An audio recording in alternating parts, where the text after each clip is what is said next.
how reliable is our language? It's a good question. And the answer is not easy. I could sit here and say to you, our language is really, really reliable, because 99% of the time I manage to convey what I want to say quite easily without any difficulties. Yeah, I could say that.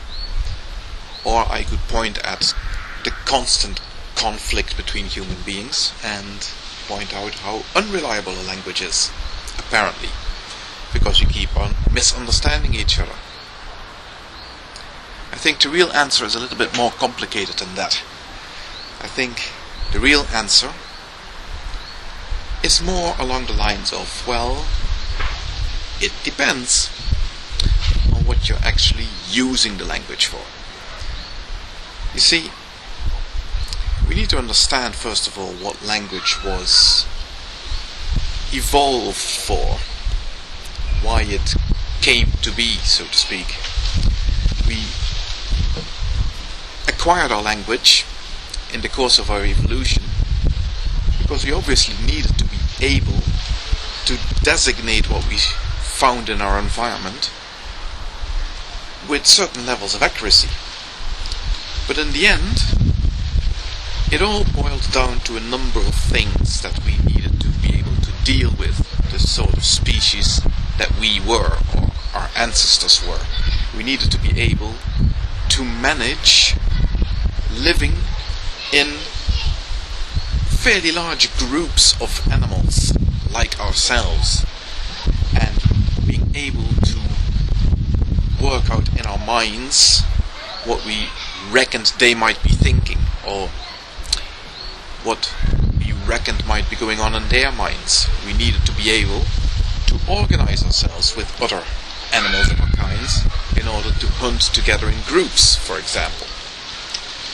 All those things point to language being primarily involved to deal with relationships between ourselves and other human beings, or proto-humans, whatever they were, and to be able to categorize the world around us into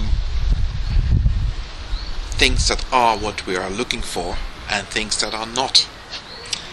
So, for example, if you look at what we see here around us, we can subdivide the world into something and something else. But we all see, when we do this, we will always do this according to what is practical to us at that point in time. For example, if I wanted to know what parts of what you see around me here are man-made or not, I'd be looking at this table here, at this chair, the flower pots behind me, the camera that I'm talking to. All those things would be man-made, and things outside that would not be man-made. But what if I wanted to know what things around me here are made of wood, or what things around me here are wood? I would still be looking at this table, I'd still be looking at this chair, but now I wouldn't be looking at the camera, and I'd be looking at the tree instead. So we try to categorize the world, and we do categorize the world, and as long as we keep those categorizations for the purpose for which they were created, then they can be very powerful indeed. The problem arises when we start using categorizations in contexts in which they don't apply. For example, when we start talking about something being human or not human. At the moment, if you look at the world around you, that makes perfect sense. We all intuitively can very easily point out anything in our world that is human and anything in our world that is not. Try to define it, it's a very different matter.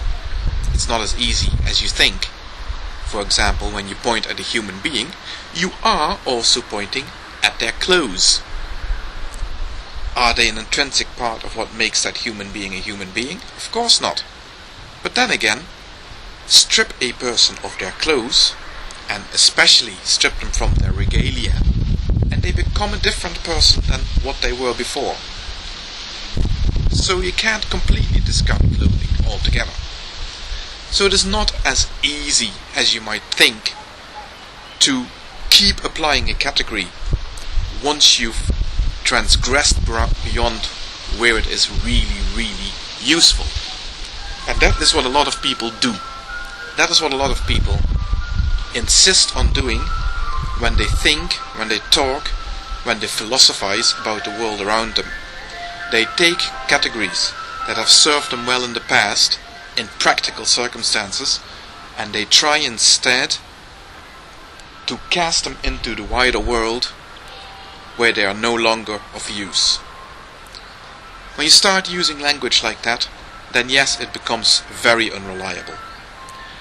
If, however, on the other hand, you use your language in the context in which it was meant to be used, then you will find that language can be very powerful and very accurate, in fact.